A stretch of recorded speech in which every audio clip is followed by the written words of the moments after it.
Filling up with any of the incubation bath coolant. So if you're getting incubation bath temperature issues and they're intermittent, this will be probably what the cause is.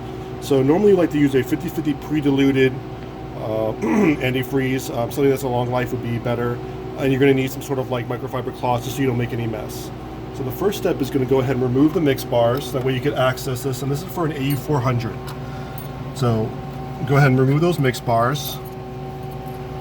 You're going to take off these panels here, just remove those little screws, and we'll have that arm out of the way. So we go ahead and take that off. Go ahead and take that off. All right.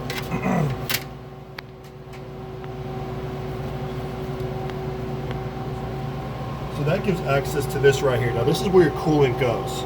So if you unscrew this,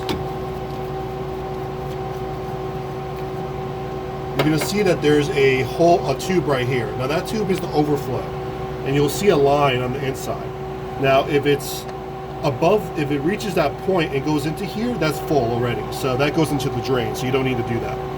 So what we like to do is we like to cover this whole area up. Just make sure that you don't get any coolant on anything. Kind of wrap it all up nice and clean. And you might not want to use a full bottle if you have something that's like half empty. That way you could tilt a little more, or put it into a beaker or something that's a little bit easier. That works better too. And then you basically just kind of pour it in nice and slowly till you get, now it'll kind of get close to that overflow, and you just kind of want to keep going until it fills up, because there's a lot of air inside these systems, and so you're just going to slowly fill it up and fill it up until that air is gone. And then once it sits right below that point, then that's full. So you can see right there, it sits right below the fill point, and that's full. There you go. Let's go ahead and put that cap back on. Make sure you didn't get anything on any of the mechanical parts. You don't have to crank it down, just hand tight's fine. And then replace the covers, and that should do it. All right.